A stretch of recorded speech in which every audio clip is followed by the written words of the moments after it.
Goed.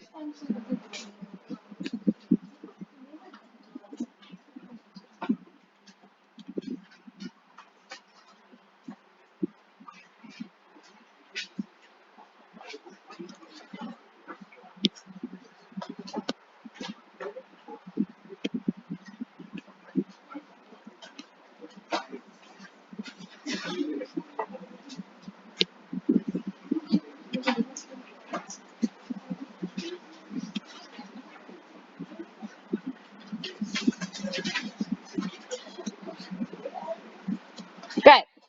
Object on an incline en ek sê vir julle hierdie ene is teen 'n 30 grade hoek. Okay. Gister het ons gesê Christopher is besig om hierdie voorwerp teen 'n heuweltjie op te sleep, né? Nee? So dis 'n skynsvlak en hy's besig om hom op te sleep teen die skynsvlak. Okay? Met ander woorde, sy krag loop so. Né? Nee? Stem julle saam? And then we also said that gravitation is always perpendicular to the surface of the earth.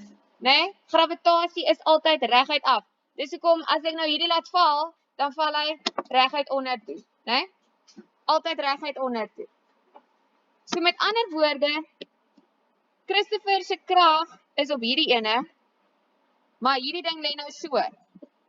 En ek wil hê dit moet twee asse wees wat 90 grade is op mekaar. So I have a problem. Okay? So what I'm going to do is I'm going to say I'm going to divide FG. Onthou, dis gelyk aan massa maal 9,8. Ek gaan opbreek weer eens in twee komponente, maar hierdie keer noem ons hulle nie X en Y nie, want onthou X loop so horisontaal en Y loop so vertikaal. En sien julle, hy loop nie nou meer so mooi en so mooi nie. Okay? Hoe hy wel loop, is hy loop loodreg met die skynsvlak. Sien julle, hier is hy loodreg met die skynsvlak. Okay? So ons noem hom FG loodreg. En hy loop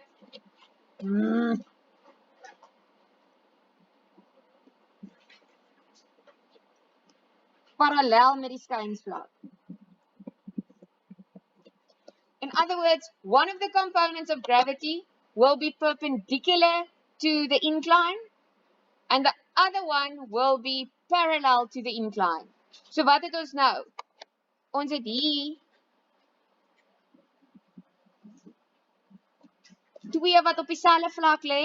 So Christopher's force is on the same as the parallel component of gravity. En dan het ons hier 90 grade op hom, 'n ander ene. So sien julle, dit is nie meer streng die X en die Y as nie. Hy lê nou so, né? But we don't mind that. As long as I can have all my forces on a straight line like this and on a straight line like that at a 90-degree angle with one another, it means that I can work with it. Now, the force directly that goes down, is that like thing like... Yeah, FG. Yeah, FG. Is that not part of your... This. Yeah, no. They're not part of your... You're not going to use it in your calculations. Okay. You're going to use the two components of that in your calculations. Yeah, we use the parallel and the perpendicular. We don't use the one way directly forward. No. Why? Okay, is that just there for like... It's because this is in a 90-degree angle. So I can't cancel it out later. So we're not going to use that at all. It's just like... You are going to use it because that's how you're going to calculate these two. Okay, so vinnig om vir julle weer te wys hier. Here you had a force of 40 Newton, which you didn't use like that. You used that 40 to determine the X component and the Y component. So same here. You're going to use FG to determine FG perpendicular and FG parallel. So you're not going to use weight. Remember, FG is weight, né? Sy gewig is mos FG. Okay? Jy gaan nie sy gewig net so gebruik nie. Jy gaan sy gewig gebruik en opdeel in die twee komponente. En dan as jy daai twee komponente het, gaan jy dit gebruik in jou berekening. Karina, jy lyk of jy wil huil. Dis die eerste ene, dit word beter van hier af. Okay, goed. So this time, you've got two new maatjies. They look like this.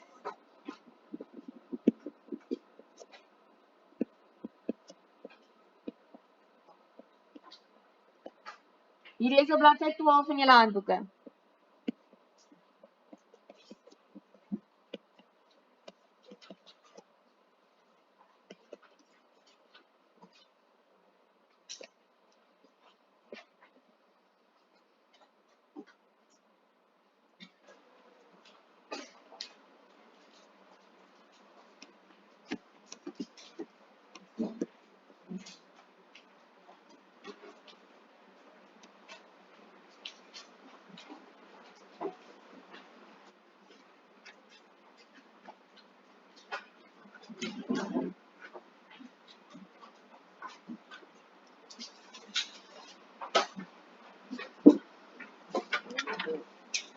Okay.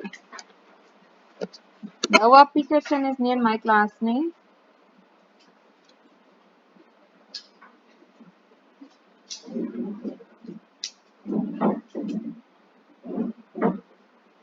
Anka, I wonder if they swapped you and Noah around.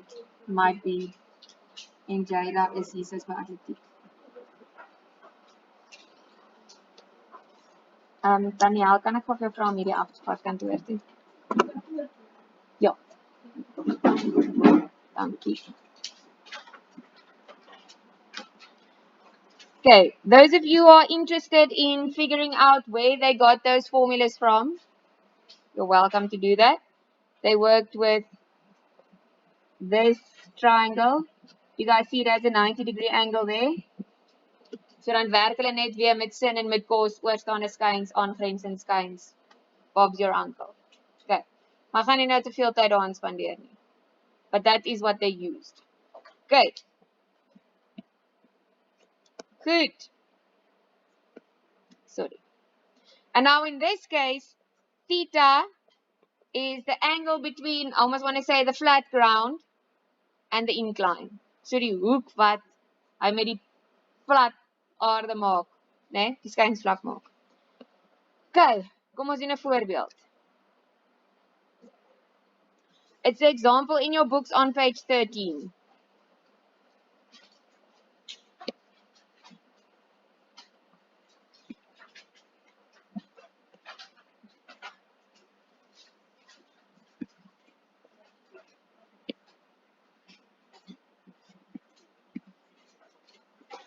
Hulle sê vir jou, 'n motor met 'n massa van 1500 kg staan op die pad wat 'n helling van 30 grade het. Bereken die komponente van die gewig van die motor ewewydig aan die pad en loodreg aan die pad. Okay, en dan gaan ek nou by nommer 3 uitkom. So we've got a little car here.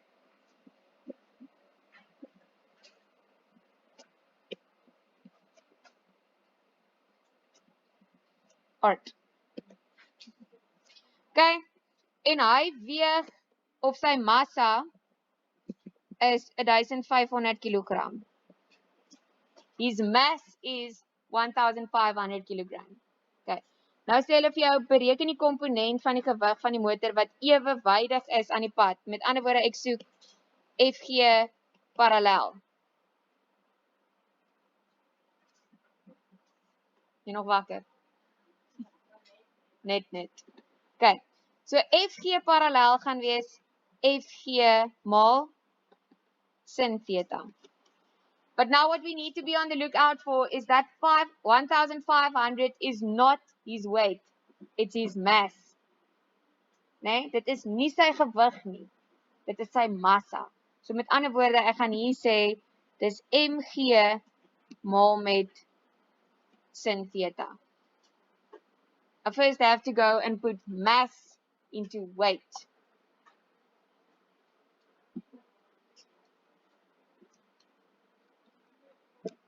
Let's go.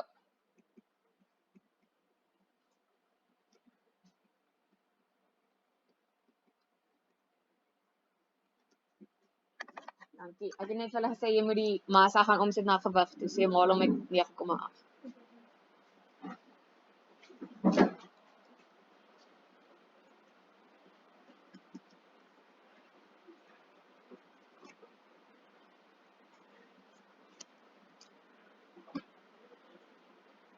Okay, nou het ons, ek sal dit nie 'n probleem noem nie, maar ons kan nie nou net sê na links of na regs nie. Okay, let me just indicate this on the picture. In other words, straight down is FG, which is equal to M times G. Okay. This one is FG perpendicular, and this is the one that I just calculated. FG parallel. Maar stem julle saam, ek kan nou nie regtig sê FG parallel is na links nie. Okay? So, jy het 'n paar goeders wat jy kan neerskryf. I would write something like down the slope. In julle boeke sê hulle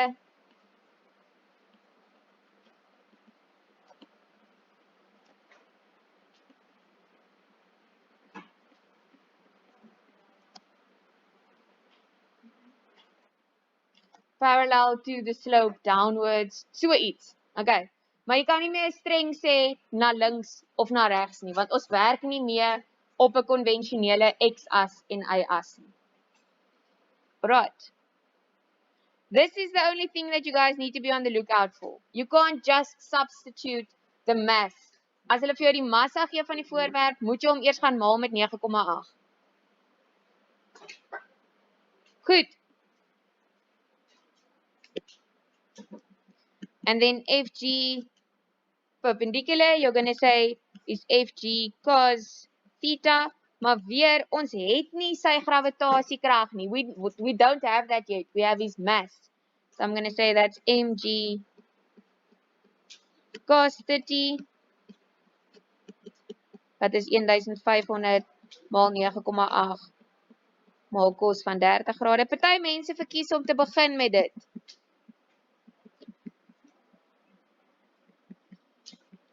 And then when they have that value, they just substitute that in there and in there. Dit maak ons nou nie saak nie. Okay.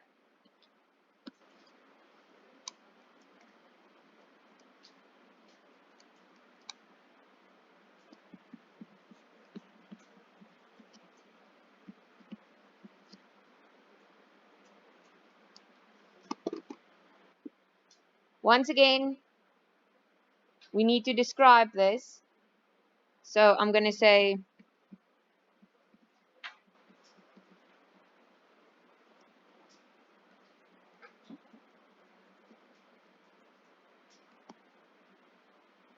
hy is loodreg op die skynsvlak, maar hy is so af onder toe. Okay, ek dink in julle handboeke sê hy dalk opwaarts. Gaan krap net daai opwaarts dood, laat hy net sê afwaarts.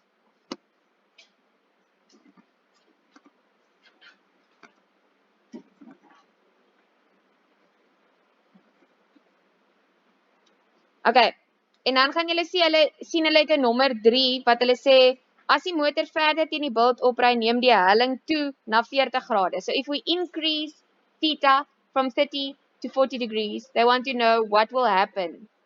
Ons gaan later terugkom na dit toe. Ek wil net hê julle moet eers verstaan van die normaalkrag. So don't worry about that now. Okay, skips. Ons skips hom eers. En julle gaan nou eers daai vir my oefen. Exciting times. Okay, so julle kan nou daarmee begin. Sending you into the weekend with some lekker homework.